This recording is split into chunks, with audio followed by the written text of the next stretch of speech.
Sir Usman Hadi जैसे नौजवान तालिब इल्म रहनुमाओं के कत्ल के बाद जो अवामी गुस्सा बांग्लादेश में नजर आ रहा है, क्या ये भारत के लिए एक स्ट्रेटेजिक ब्लो बैक नहीं? खास करके अगर बांग्लादेश मुस्तकबिल में भारत के लिए चिकन नेक कॉरिडोर महदूद या बंद कर देता है, तो क्या ये भारत के लिए एग्जिस्टेंशियल स्ट्रेटेजिक थ्रेट नहीं बन सकता?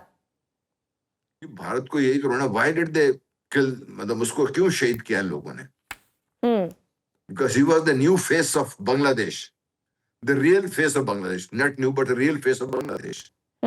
Bangladesh is the rightest Muslim country, और Bangladeshis were the leading freedom fighters in this region. बाकी जो हम पाकिस्तान हम कह रहे हैं, बात कर रहे हैं, we all talk a lot about Pakistan, but we forget that बंगालियों ने सबसे पहले अपने आप को हिंदू से लड़के वेस्ट बंगाल से अलग कराया था, because they knew कि वेस्ट बंगाल के साथ रह के इनकी हालात ठीक नहीं होगी। ये साजिद दौला की क़यादत में इन्होंने अंग्रेजों से इन्होंने पहले लड़ाई लड़ी है। बाकी सारे ये पंजाब वगैरह तो हम शोर में जाते रहते हैं ना, शौक से। सो बांग्लादेशीज के बारे में यू मस्ट अंडरस्टैंड कि भाई they know and they are very clear in this mind कि भाई इंडिया कभी बांग्लादेश का दोस्त नहीं हो सकता, जिस तरह पाकिस्तान का दोस्त नहीं हो सकता, बांग्लादेश का दोस्त नहीं हो सकता। अब दोस्त नहीं होगा तो क्या होगा?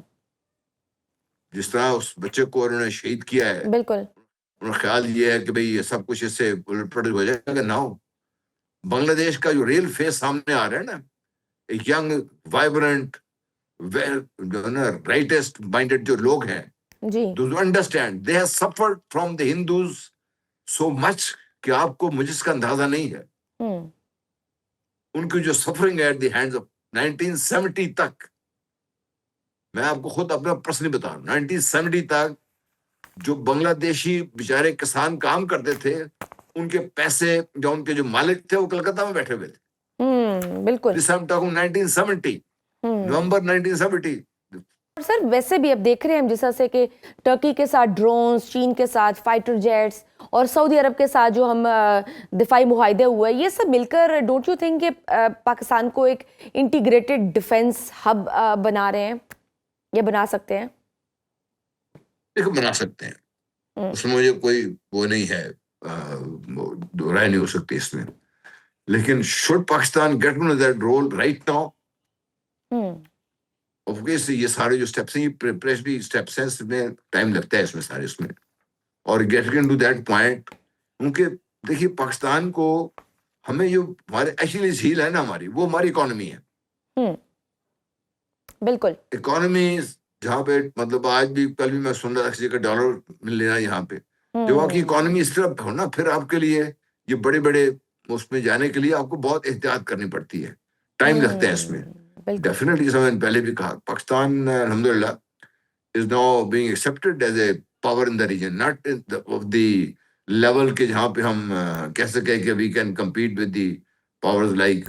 ठीक है, इस खिते में ऑब्वियसली भारत के साथ तो हमारा टकरा देख के दुनिया देख लिया है, पीपल रिकॉग्नाइज दैट, और पीपल रिकॉग्नाइज कि भाई पाकिस्तान ईरान के साथ मिलकर, पाकिस्तान तुर्की के साथ मिलकर, पाकिस्तान कतर के साथ मिलकर, सऊदी अरेबिया के साथ मिलकर, मिडिल ईस्ट के साथ मिलकर, यूएई के साथ मिलकर, पाकिस्तान एक अपनी एक पाकिस्तान का सो रेलेवेंट, वरना कुछ अरसे पहले तक तो बिल्कुल इररेलेवेंट थे हम।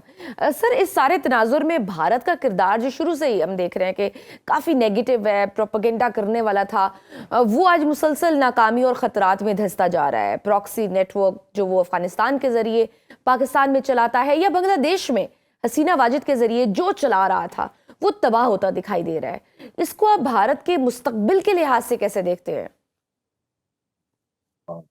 यह है कि भारत को नेट सिक्योरिटी प्रोवाइडर रीजन में मुकर्रर कर दिया गया था। सॉरी, क्या ये पूरी वेस्टर्न वर्ल्ड हैड एग्रीड कि भाई इंडिया जो है ना इस खिते में नेट सिक्योरिटी प्रोवाइडर है, और पाकिस्तान को उसके सामने बाकायदा आदाब बजा लाना चाहिए।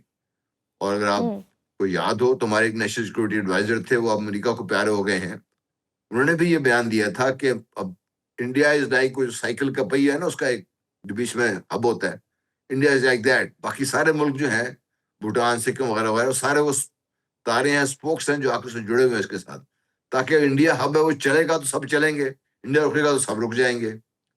इंडिया का हाल आपने देख लिया भी क्या हो रहा है उनके साथ। ये लेकिन सर ये बबल बर्स्ट नहीं हो इंडिया गया? का मसला ये इंडिया का मसला ये है ना कि हम जो जो कोई कह रहे हैं ना, इंडिया का जो सबसे बड़ा मसला है ना, India is now facing a very serious identity crisis, very very serious identity crisis within and outside. What is India, आप बताइए मुझे।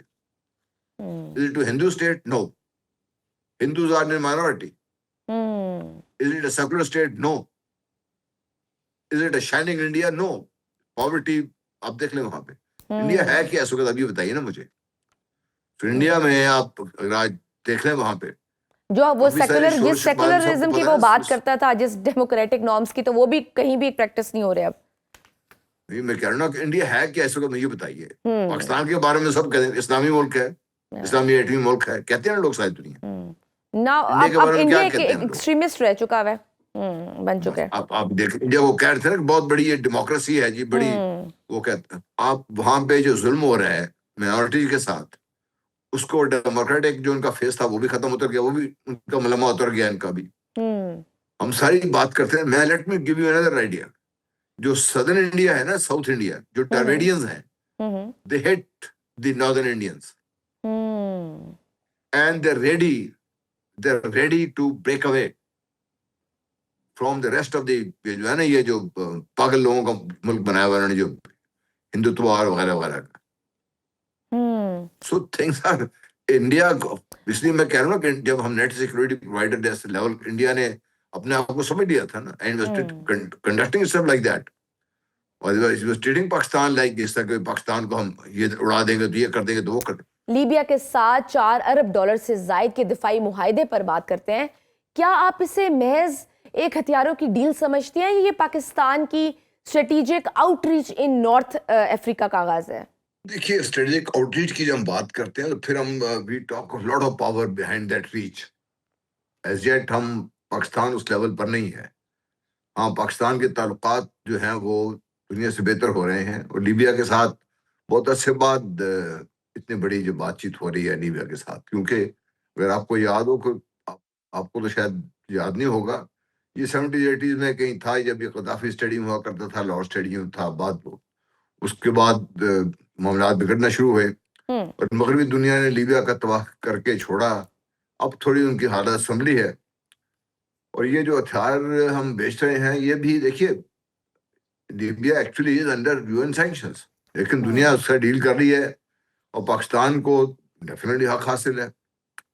तो ये पाकिस्तान का, मैं समझता हूँ बहुत बेहतर ये एक इक़दाम है, जिससे पाकिस्तान की इकोनॉमी को कुछ तो कहीं ना कहीं से तो चलना शुरू हो, अगर ये डील शुरू हो जाती है। क्योंकि अभी तो इस इनिशियल डेज हैं, और मैं ये दुआ करता हूँ डील हमारे थ्रू हो जाए, ताकि हमारी जो कैपेबिलिटी है उस बारे में दुनिया को शक नहीं रहा। वेदर इट इज जो हमारे स्वाल आर्म्स हैं, जो हमारे टैंक्स हैं, हमारी जो एयरक्राफ्ट्स हैं, और whatever we bring to the market, वो हमारे अच्छा टेस्टेड और ट्राइड होता है। और अब लेटेस्ट ये जो स्टैंड ऑफ था इंडिया के साथ मई में, दुनिया देख लिया है। तो ये मेरा ख्याल है कि डील तो हमारी अच्छी है, बहुत अच्छी है।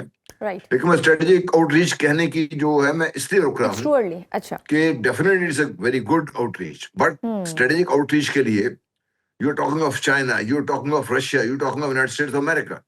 अब तो लोग बर्तानिया को, फ्रांस को, इनको भी स्ट्रेटेजिक आउटरीच के दायरे से बाहर निकाल दिया लोगों ने इससे, क्योंकि उसके लिए आपको to be that at level, definitely Pakistan is the power in the world, दुनिया ने रिकॉग्नाइज कर लिया हुआ है, लेकिन पाकिस्तान को उस हद तक जाने में भी वक्त है।